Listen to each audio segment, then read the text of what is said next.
अस्सलाम वालेकुम programmers, welcome to your channel do it. तो प्रोग्रामर्स, आज के लेक्चर में हम समझेंगे कि डार्ट में यूजर से किस तरह इनपुट करते हैं अपने टर्मिनल स्क्रीन पे। तो प्रोग्रामर्स, यूजर से इनपुट लेने के लिए सबसे पहले तो हमें वीएस कोड की कुछ सेटिंग्स को इनेबल करना पड़ेगा। सबसे पहले तो आपने एक्सटेंशन वाले ऑप्शन में जाना है और यहाँ पे आपने एक एक्सटेंशन सर्च करनी है, कोड रनर।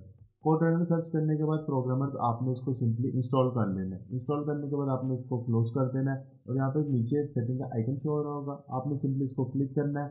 यहाँ से आपने सेटिंग के ऑप्शन पे जाना है, आपके सामने इस तरह का एक टैब ओपन हो जाएगा। आपने यहाँ से जाना है एक्सटेंशन पे। एक्सटेंशन पे जाने के बाद आपने स्क्रॉल डाउन करना है। स्क्रॉल डाउन करोगे तो आपके सामने एक और ऑप्शन शो होगा, कोड रन कॉन्फ़िगरेशन वाला। आपने सिंपली इस पर क्लिक करना है और इसको स्क्रॉल डाउन कर देना है। स्क्रॉल डाउन करने के बाद आपके सामने एक इस तरह का ऑप्शन शो होगा, रन इन टर्मिनल वाला। अगर तो आपको ये अनटिक है तो आपने सिंपली इसको टिक कर देना और आपने सिंपली इस विंडो को भी क्लोज कर देना। ये करने के बाद प्रोग्रामर्स आपने जो है ना अपना वीएस कोड एक दफ़ा रीस्टार्ट करना है। अब इसका फ़ायदा ये होगा कि जैसे कि हम पिछले वीडियोस में अपना कोड रन करते थे, टर्मिनल में सबसे पहले हम जाते थे न्यू टर्मिनल, उसके बाद कंसोल वाली स्क्रीन में, फिर रन एंड फिर स्टार्ट डिबगिंग हम करते थे।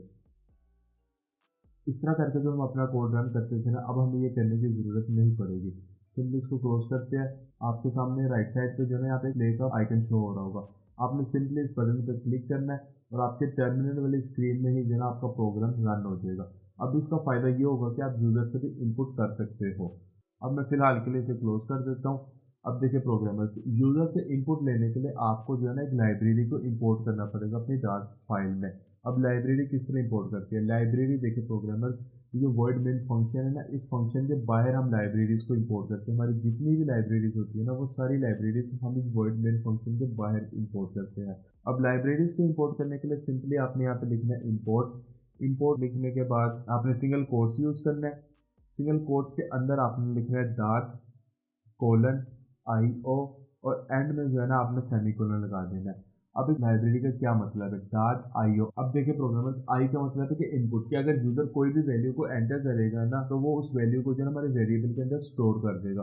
और ओ का मतलब आउटपुट, कि वो उस वैल्यू को डिस्प्ले भी कर देगा हमारी कंसोल स्क्रीन में। अब इतना करने के बाद प्रोग्रामर, यहाँ पे मैं दो वेरिएबल बना देता हूँ, एक स्ट्रिंग फर्स्ट नेम और एक स्ट्रिंग लास्ट नेम।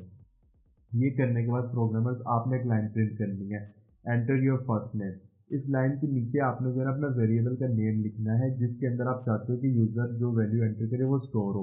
अब फर्स्ट नेम मैं चाह रहा हूँ ना यूज़र यहाँ पे एंटर करे, तो वो हमारे इस फर्स्ट नेम के वेरिएबल के अंदर ही स्टोर हो। तो मैं यहाँ पे लिखूँगा first name is equal STDIN dot read line sync. ये वाले फंक्शन को आपने यहाँ से कॉल कर लेना है और एंड में आपने लगाना सेमीकोलन।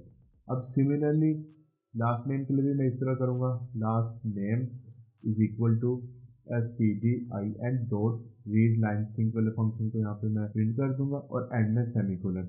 अब देखिए प्रोग्रामर्स, अब समझते हैं इस लाइन का क्या मतलब है।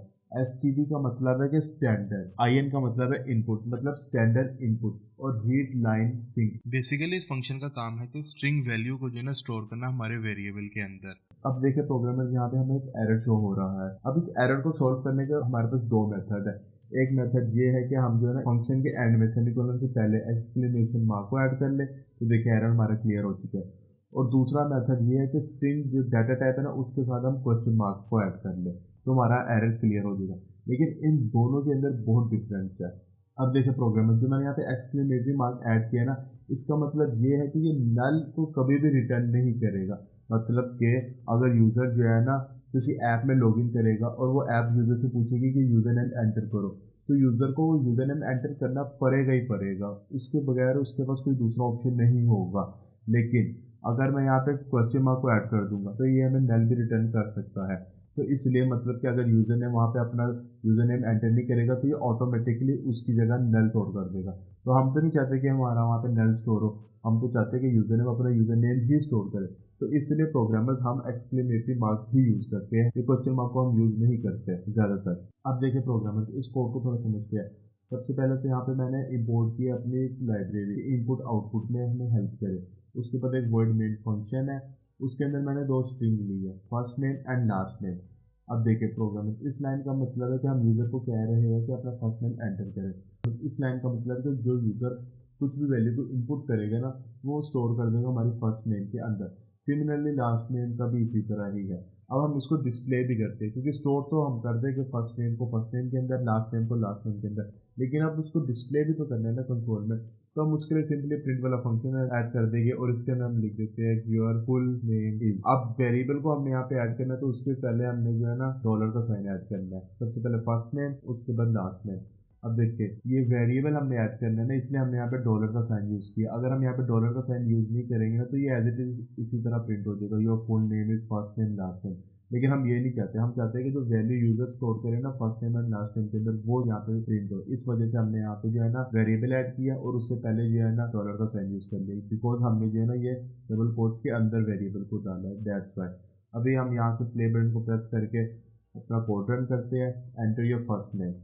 अब यहाँ पे मैं फर्स्ट नेम एंटर कर देता हूँ आयरन, लास्ट नेम मैन। अब नीचे हमारा प्रिंट हो चुका है, your full name is iron man. लेकिन प्रोग्रामर अब आप एक चीज़ और देखिए, एंटर योर फर्स्ट नेम के बाद जो ना कर्सर जो है ना हमारा नेक्स्ट लाइन पे मूव कर गया। अगर हम ये नहीं चाहते कि कर्सर हमारा नेक्स्ट लाइन में ना मूव करे, एंटर योर फर्स्ट नेम के आगे ही हम यहाँ पे आयरन को प्रिंट करना चाहे, तो उसके लिए हम ये प्रिंट को रिमूव कर देंगे और यूज़ करेंगे std out। std out का मतलब है कि स्टैंडर्ड आउटपुट। इसके आगे हम डालेंगे डॉट और लिखेंगे राइट। और इसी तरह प्रोग्रामर्स हमारे पास एक चीज़ और होती है, std out dot right ln। ln और प्रिंट इन दोनों में कोई फ़र्क नहीं है। इसका मतलब यही है, ln का मतलब कि ये नेक्स्ट लाइन में हमारे कर्सर को मूव कर देगा। अब मैं प्रोग्रामर इस फाइल को रन करता हूँ, तो देखें enter your first name iron. देखें प्रोग्रामर अब हमारी उसी लाइन में जो है ना आयरन प्रिंट हो रहा है। लास्ट नेम के लिए वो कर्सर हमारा नेक्स्ट लाइन पे मूव कर गया। अब इसी तरह हमारे यहाँ पे प्रिंट हो चुका है, your full name is iron man.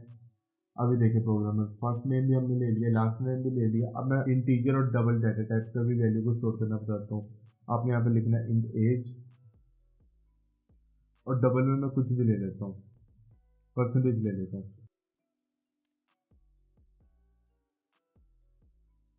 अब देखिए प्रोग्रामर, जब मैं यहाँ पे जो है ना इंटीजर या डबल टाइप की वैल्यू को स्टोर करना चाह रहा हूँ, तो मुझे यहाँ पे एरर शो हो रहा है। एरर इसलिए शो हो रहा है क्योंकि मैंने जैसे कि अभी आपको बताया कि रीड लाइन सिंक वाला जो फंक्शन है ना, वो हमारे स्ट्रिंग वैल्यू को स्टोर करता है हमारे इस वेरिएबल के अंदर। लेकिन यहाँ पे तो टाइप ही चेंज है, ये तो इंटीजर है, तो इसलिए हमें जो है ना इसको कन्वर्ट करना पड़ेगा सबसे पहले स्ट्रिंग के अंदर।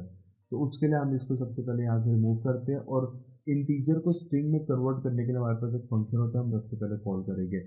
हम लिखेंगे इंट डॉट पार्स। अभी जो पार्स फंक्शन है ना, इसके अंदर हम वो लाइन प्रिंट कर देंगे जहाँ पे सोर्स लिखा आ रहा है ना, इस जगह हम उस लाइन को पेस्ट कर देंगे। तो ये हमारी इंटीजर वैल्यू को जो है ना ऑटोमेटिकली कन्वर्ट कर देगा स्ट्रिंग के अंदर। सिमिलरली डबल के लिए भी हमारे पास डबल डॉट पार्स एक फंक्शन है, और ये हमारी डबल टाइप की वैल्यू को कन्वर्ट कर देगा स्ट्रिंग के अंदर। अब प्रोग्रामर यहाँ पे मैंने एज और परसेंटेज को भी प्रिंट कर दिया। मैं इस प्रोग्राम को रन करता हूँ। अब ये मेरे से पूछेगा सबसे पहले कि अपना फर्स्ट नेम एंटर करो। मैंने यहाँ पे एंटर कर दिया आयरन। अब लास्ट नेम में मैं एंटर करता हूँ मैन। अब मेरे से पूछेगा कि आप अपनी एज एंटर करो। एज एंटर करता हूँ मैं अपनी 25। अब मेरे से परसेंटेज पूछेगा 98.5 में एंटर करता हूँ। अब देखिए प्रोग्राम में यहाँ पे मुझे डिस्प्ले भी हो चुका है, your full name is iron man and your age and percentage is 25 and 98.5।